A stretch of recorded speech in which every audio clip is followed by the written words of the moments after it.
Mga master, okay lang bang? Huwag niyong skip ang mga ads sa aking mga video kung okay lang mga master. Salamat sa solid na suporta po. Yon, what's up mga masters? Nandito na naman tayo sa panibagong araw, panibagong kabanata na naman ang pagsasama-samahan natin ngayon guys.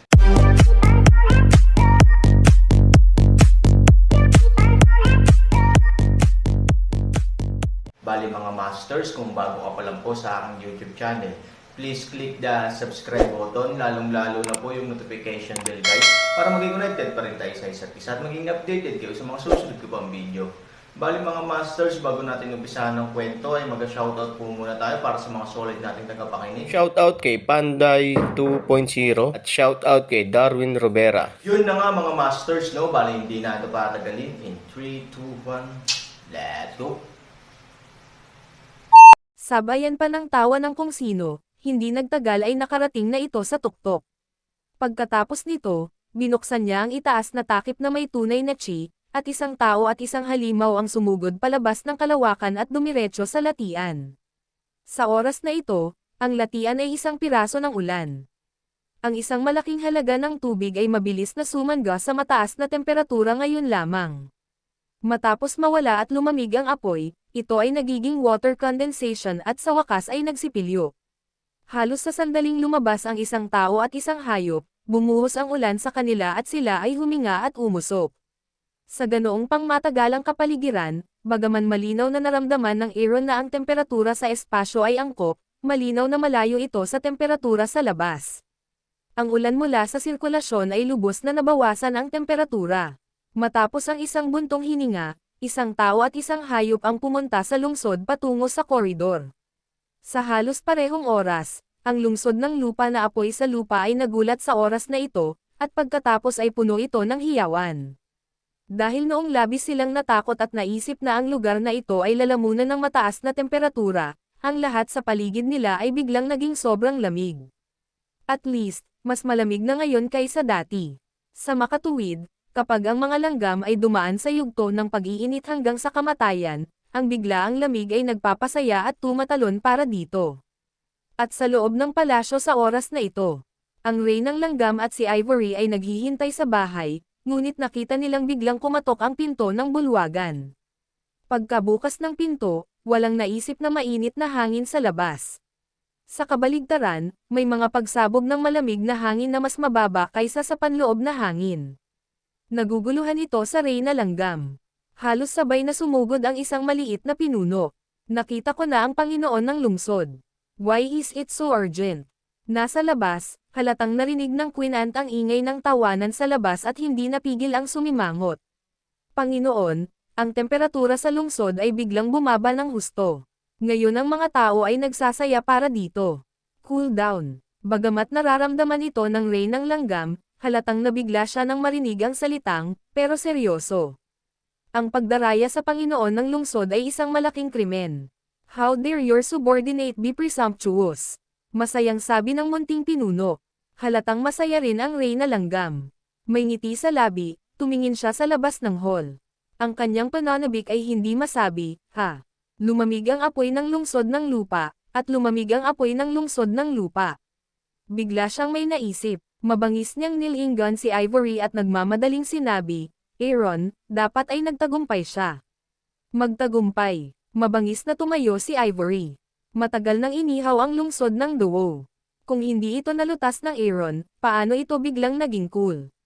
Gustong sabihin ng Reyna. Nang marinig ito, ang mukha ni Ivory ay nagpakita ng hindi sinasadyang ngiti. Tara, sumama ka sa akin. Baka bumalik siya agad. Tuwang-tuwa ang Reyna langgam. Lumingon siya, hinawakan ang kamay ni Ivory, at dinala siya hanggang sa labas ng bulwagan. Sa labas ng bulwagan, nagkaroon na ng maraming kagalakan. Sa hitsura ng reyna langgam, tahimik ang maingay na kolonya ng langgam. Sa sumunod na segundo, sabay silang lumuhad at sumigaw, mabuhay ang Panginoon ng lungsod, mabuhay ang Panginoon ng lungsod. Sa ganitong maunlad na sitwasyon, bilang pinakamataas na pamamahala ng lungsod, natural na tamasahin ang panawagan ng lahat. Ngumiti ang reyna langgam, ikanaway ang kanyang kamay at sinenyasan ang mga tao na bumangon. Matapos silang magpasalamat ng lahat ay dahan-dahan silang tumayo. The blessing of earth fire is not what I did. You have to thank someone else.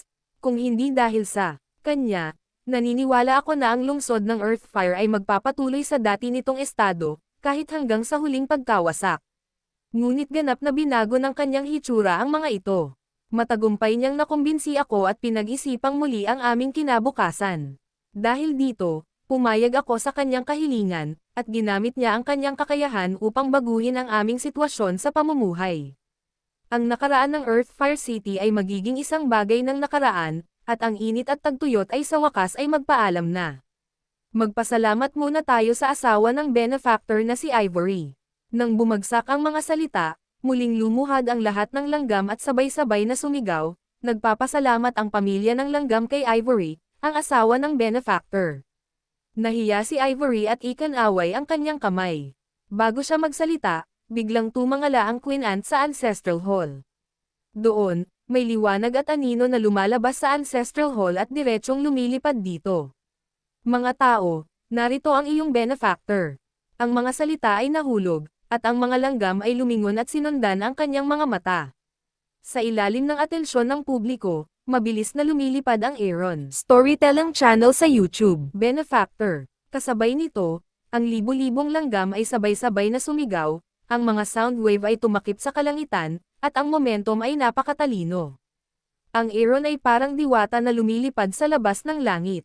Pagkatapos lumipad papunta kay Ivory at sa reyna ng langgam, tumingin siya sa libo-libong langgam sa ibaba. Anong nangyayari? Walang pagpipilian si Ivory kundi ngumiti ng mapait, anong ginawa mo sa sarili mo? Hindi mo ba alam? Malumanay din ngumiti ang Queen Ant, Mr. Aaron, huwag kang magbenta. Ngumiti si Hansani, at pagkatapos ay bahagyang nasa kanyang kamay, at ang maliit na dragon ant ay direktang lumitaw sa kanyang palad. Lahat ay maayos. Ito ay may isang aksidente na ligtas, at ang mataas na temperatura sa kanyang katawan ay nakahanap ng katumbas na paraan. Ngunit, Aaron sighed. Nang makita ng reyna na langgam ang pagsilang ng dragon ant, natural na alam niya na ito ay isang napakalaking masayang kaganapan, ngunit bago siya dumating at naging masaya, siya ay bigla na lamang napuno ng hininga ng Aaron. She said with some worry, anong problema? May konting problema. Aaron na kalsada. Maliit na tanong. Tumanggaw si Aaron at saka tumingin sa maliit na dragon ant. Nakita ng maliit na dragon ant si Aaron na nakatingin dito at pinagpag ang kanyang maliit na buntot. Ama, ano ang maaari kong gawin para sa iyo? Walang magawang ibinaling ni Aaron ang kanyang mga mata, at pagkatapos ay tumingin sa kanila. Ang kahulugan ay napakalinaw. Ama, ang ama ng dragon ant ay hindi sinabi ng reynang langgam ang ikalawang kalahati ng pangungusap, ngunit halata na ang kahulugan. Medyo natigilan din si Ivory. Sa katunayan, mayroon akong kapangyarihan ng pamilya ng dragon sa aking katawan, at pagkatapos ay hatch ito gamit ang kapangyarihan ng pamilya ng dragon, kaya nag-aatubili na sinabi sa kanila ni Aaron ang pangkalahatang sitwasyon.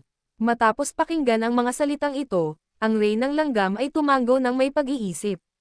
Sa kabaligtaran, si Suying Xia ay napilitang tiisin ang nakakatawa. So nakapulot ka ng murang anak? Nakangiting tanong ni Ivory. Walang magawang tumanggo si Aaron at tumingin kay Ivory, mag-asawa tayo. Huwag mo lang akong pagtawanan. Siya ang mura kong anak. Sa tingin mo ba hindi ito sayo? Tawagan mo si Mama. Nang marinig ang talumpati, tumingin ang maliit na dragon na ant kay Ivory, ina ko. Napakaganda ng nanay ko. Magiliw na ngumiti si Ivory, iniunat ang kanyang daliri at sinundot ito sa maliit na dragon ant, sinabing, ikaw maliit na bata, ang iyong maliit na bibig ay napakatamis. Ano ang pangalan nito? Walang magawa ang Aaron, hindi kumuha ng pangalan. Paano kung kukuha ako ng isa? Bago makapagsalita si Aaron, ang maliit na dragon ant ay masayang tumalon sa palad ni Aaron. Okay, ano ang kinukuha ng nanay para sa bata? Ano ang tawag sa bata? Kapatid niya si Nayaner. Kung gagawa ka ng magandang salita at gumuhit ng moral, tawagin mo na lang siyang Hansi. Hans. Natigilan si Hansani. Mura lang yan dad. Ito ay isang apelyidohan. Ito ay talagang isang pekeng. Hindi mo kaya. Paulit-ulit na umiling si Aaron. Siyempre, mabuti, munting dragon na langgam, tatawagan kang Hansi sa hinaharap. Pagkatapos ay ibinaling ni Aaron ang kanyang mga mata sa Queen Ant. Ang maliit na dragon ant ay kabilang sa pamilya ng langgam, kaya bagaman ang isa ay suyuan ang maliit na dragon ant, at ang isa ay upang pasayahin si Tusu sa tag-araw, ito ay palaging isang formalidad. Sa huli, kailangan pa rin nating tumanggo ang pamilya ng langgam. Natural, alam ng Queen Ant kung ano ang ibig sabihin ng Aaron. Ngumiti siya ng mapait at bahagyang umiling. Bumulong siya sa tainga ni Aaron, ang rey ng langgam na tunay na nagsilang dito ay hindi alam kung ilang henerasyon na ito. Hindi tayo mabibilang na mga nauna sa kanya, kundi ang kanyang mga inapo. Natural, bilang mga nauna sa kanya, kaya niya gumawa ng anumang mga desisyon, at ang aming mga inapo ay maaari lamang sumunod sa kanila. Pangalawa, hindi pa siya ipinanganak, ngunit Mr. Han, pagkatapos mong dumating dito, siya ay ipinanganak ng maayos, na nagpapakita na ang ilan ay tinutukoy ng langit, at mayroong isang tiyak na bilang sa dilim. Kung ganoon, dapat ay sumunod tayo sa kalooban ng Diyos, hindi sa ating pagkamakasarili. Sa wakas, tinulungan mo kaming malutas ang problemang ito sa loob ng maraming taon. Taos-puso naming pinahahalagahan na ikaw ay itinuturing na isang benefactor. Maaari mong pangalagaan ang ubod ng aming tribo ng langgam. Sa katunayan, sabik na sabik din kami dito. So Hans ang tawag dun. Bahagyang nagulat si Aaron, ngunit tumanggo pa rin. Sige, ayusin muna natin ito. Isa pa, gusto kong tanungin ang rey na langgam. Why are you so polite, Mr. Han? Just tell me kung may sasabihin ka. Can you find me an open space? I want to study one of my things. Open space. Oo, mas malaki mas maganda. Halatang natigilan ang rey na langgam, pero biglang ngumiti. Bagaman hindi ko alam kung ano ang gusto mong gawin, may isang ganoong lugar. Sa labas ng lungsod, nang bumagsak ang mga salita, itinuro nito ang dulo sa unahan. Ngumiti si Aaron at inilagay ang maliit na dragon ant sa kamay ni Ivory. May gagawin ako. Hintayin mo ako. Pagkatapos Aaron lumipad palabas ng lungsod at pumunta sa lahat ng paraan. Hindi alam ni Ivory kung ano ang kanyang gagawin, ngunit huli na para isipin ang tunog sa oras na ito. Nakikita na lang niya na ang anino ng buntot ng Aaron ay unti-unting lumiliit. Napakabisi ng syudad. At saka, ang mga langgam ay isa ring uri ng tao na marunong gumanti sa kanilang kabaitan. Bakit hindi mo palitan ang Aaron sa tag-araw? Masarap uminom sa ating lahat. Si Ivory ay nag-alinlangan at napahiya, ngunit maaari kong ubusin ang iyong pagkain ng marami. Kung mayroon kang ganoong mga alalahanin noon, pahahalagahan namin ito. Gayunpaman, ngayon na ang mataas na temperatura ay bumaba, natural na nangangahulugan na ang pagkain ay unti-unting tataas. Bukod dito, ang maliit na dragon ant ay ipinanganak, at natapos na natin ang ating kapalaran at isantabi ang nakaraan. Kung kulang ang pagkain dito, hahanap tayo ng ibang matitirahan. Ngumiti ang Reyna. Under the hospitality, I hope to welcome summer. Don't dislike it. Dagdag pa ng Reyna. Ibinaba ni Ivory ang kanyang pag-aalala, tumango, ngumiti at sinabing, kung ganoon, magpapasalamat ako sa iyo sa ngalan ng Aaron. Haha, ang bait mo naman. Pagkatapos ay tumingin ang rey ng langgam sa libo-libong langgam sa lungsod at sumigaw, utos na bumaba kaagad, magkaroon ng isang malaking piging sa lungsod at ilabas ang lahat ng pinakamagagandang bagay sa lungsod. Umuungol. Lahat ng langgam ay nasa sabik at nagsaya. Magpahinga muna tayo, at pagkatapos ay uminom kasama ang mga tao kapag handa na ang kusina ng bangkwat. Ngumiti ang Reyna. Tumango si Ivory at tumingin sa maliit na dragon ant sa kanyang kamay. Habang tumitingin siya, mas nagustuhan niya ito, okay. Pagkatapos nito, sinundan ni Ivory ang rey ng langgam at dahan-daang naglakad patungo sa palasyo, habang ang ibang mga langgam ay abala rin sa kanilang malaking kagalakan. Sa kabilang dulo, ang Aaron ay tumawid na sa gate ng lungsod at nakarating sa labas ng lungsod. Sa labas ng lungsod, may isang tigang na lupain. Pagtingin-tingin sa paligid, punong-puno ito ng mga mahahabang tindahan ng Lewis. Halos lahat ng mga bundok sa tuktok ay konektado sa lungsod, na nagbibigay sa mga tao ng isang pakiramdam ng desolation at depresyon sa parehong oras. Gayunpaman, walang tao sa paligid dito, na talagang isang magandang lugar, na aayon lamang sa puso ng Aaron. Hoy, hoy, sa isang nakakalokong ngiti, biglang gumalaw si Aaron sa kanyang kamay, at ang 5 elementong banal na bato ay direktang tinawag sa maikling panahon. 5 ilaw at 5 kulay, bahagyang nakalimbag dito, sa pagtakbo nito ng dahan-dahan, mas nakikita mo, mas maganda ka. Ang kapangyarihan ng 5 elemento ay nagtitipon sa langit at lupa at sumasakop sa lahat. Naniniwala ang Aaron na ang 5 elemento ng banal na bato na may kumpletong katawan ay dapat na napakalakas. Oo, bagaman hindi pa nasusubukan ng Aaron, sigurado siya sa kanyang puso. Ngunit ang puso ay dapat palaging ang puso ay dapat, ay isang mola ay isang kabayo, o kailangang subukan muna. Mayroong 2 paraan upang subukan. Ang una ay malinaw na subukan ayon sa kung ano ang ginagawa ng 5 elemento ng banal na bato. Iyan ang kanyang healing power. Ngunit kailangan munang saktan ng bagay na ito ang Aaron. Walang sino man ang magiging hanggal para saktan ang sarili at subukan ito. Hindi banggitin kung may panganib sa buhay, ang susi ay ang sakit. Iyon ay maaari lamang ang pangalawang paraan, pag-atake. Gamitin ang iyong sariling lakas upang himukin ang 5 elemento ng banal na bato upang gumana. Isipin mo at gawin mo. Ang isang alon ng enerhiya na nagpapalapot sa lahat ng tunay na enerhiya sa katawan ni Aaron ay maaaring direktang laruin sa maikling panahon. Boom! Ang 5 elemento ng Diyos na bato ay direktang umiikot ng ligaw. Sa pagitan ng paghiging at paghiging, kumislap ang ilaw dito. Sa wakas, nag-coagulate ang 5 kulay at direktang bumaril patungo sa harapan. Bang! Sa sandaling lumabas ang dakilang kapangyarihan mula sa 5 elementong Godstone, ang kakaibang puwersang nabuo nito ay direktang gumawa ng nanginginig na ingay. Kahit na ang nagpasimula na Aaron ay hindi natakot sa lindol. Pagkatapos nito, ang enerhiya na ito ay dumiretso. Shit! Masyadong malaki ang lugar. Medyo depressed ang Aaron. Hindi maganda kung maliit ang lugar, pero halatang masama kung masyadong malaki. Hindi bababasa, ang enerhiya na ito ay maaaring patayin. Kahit na sa pulong na ito, hindi pa rin ito matatapos.